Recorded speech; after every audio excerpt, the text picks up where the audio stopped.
Thank you. Assalamu alaikum. And to all of my non-Muslim people here, how's it going? My name is Gamila. I am a convert of 9 months and 3 days. And in case you were wondering, yes, I'm white, which might be unexpected to some of you, I know. But anyways, I kind of have a history that a lot of you probably wouldn't expect a Muslim to have. I'm a former supermodel and also a former drug addict. And I was born and raised born-again Christian. Both my parents are pastors. And all my childhood growing up, I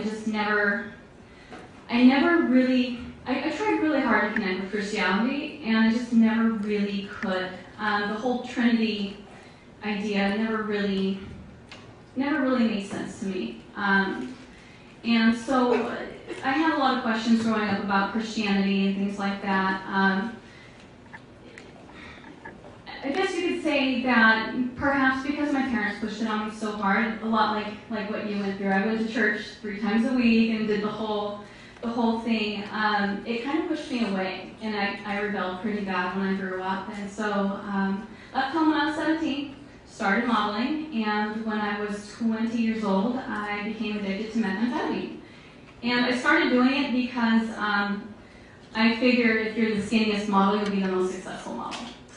But that's not necessarily the case, and it ended up ruining my life for 5 years. I did it day and night for 5 years, and basically, when you get into something like that, it brings you to a complete place of rock bottom. And a lot of people turn to religion once they hit a place like that. And I tried to turn to Christianity, and I tried with everything that I had to connect with it. I really honestly did. I couldn't feel it for some reason. A few years later,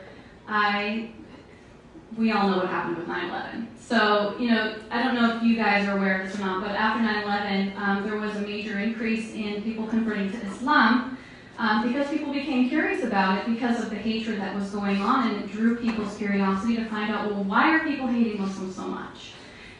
Same thing happened to me. It took me until last summer, until it finally clicked with me, until I finally saw and read what I needed to see, to finally get the connection. And the connection with it was, Islam is not what people think it is. A lot of people think that it bases itself on oppression, it bases itself on anger towards other people, other religions, things like that. That couldn't be further from the truth. Women are not oppressed in Islam. In case any of you don't know this, we are far from oppressed. We are extremely independent, educated. It is part of our religion for our husbands to take good care of us, to treat us well. And there are a lot of extremists out there. There are extremists in every religion. For some reason, people like to focus on Islamic extremists, but that's the way some people are. So I think with the misconception that people have and trying to impose this idea that Muslims are these evil, angry people, it's causing more people to be drawn to Islam, because it's people want to know why they want to hate what they hate. And when you start going online and you actually start reading the real things about Islam, not just the hatred and the things that are happening, people blowing people up, things like that, you get exposed to this whole different side of a religion that is based on peace and love and caring for one another. And being raised as a Christian, I had some morals instilled in me throughout my entire life that Christian values are very similar to Islamic values. Most people don't expect that. We love our neighbors. We focus on helping and loving other people. And, the Ten Commandments, pretty much, same thing. So we all believe that Jesus was a part of our religion. We believe a little bit differently. And I think that's what connected with me the most, was the fact that Jesus did exist. Jesus was a part of of the religion, just as it was with Christianity. However, it wasn't a trinity. It was the fact that there is one God. There's one God. There is no other God, no other entity that stands alongside with him. It is him by himself. And once I got that, there was no question in my mind that Islam was the truth. Now that I've converted and become a Muslim, my life has completely changed. I was one of those kind of people where I had the lifestyle that anybody in California, wherever in the world, might want to have. I had tons of notoriety. I was famous. I could go anywhere I wanted to go, do anything I wanted to do. I did things that people here couldn't even dream of doing. And, it never fulfilled me. I always had this hole that no matter how hard I tried, no matter how much money I had, no matter how many drugs I did, no matter how famous I got and how many people said they loved me, it still was there. And there was never this peace. There was never this feeling of peace.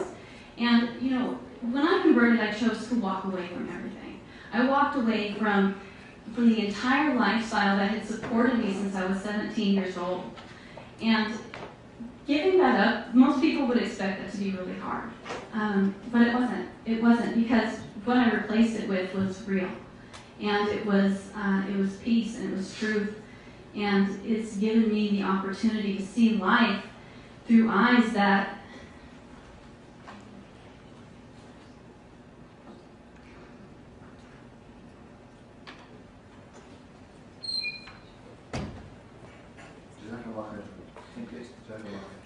Islam has given me everything I ever wanted in my heart.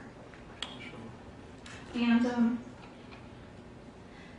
I'm so grateful to God that He took me to a place where I could find Him. Because without Islam, I'd still be so sad.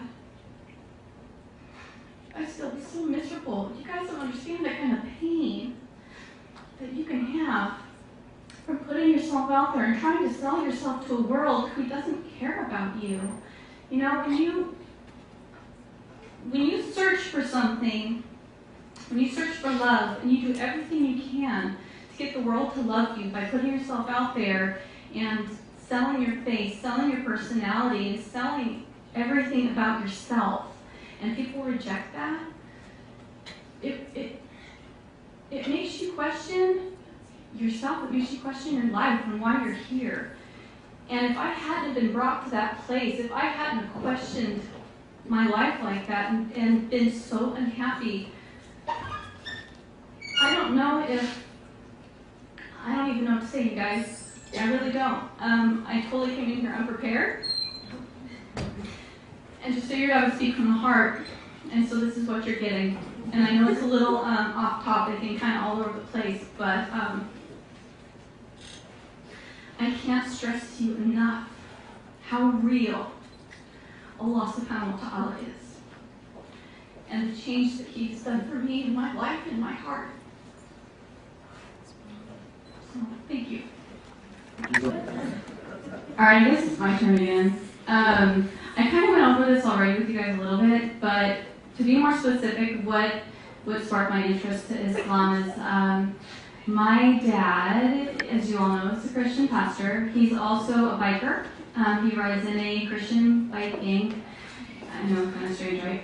But they do like rallies against Muslims, like the Yorba Linda thing. My dad was there.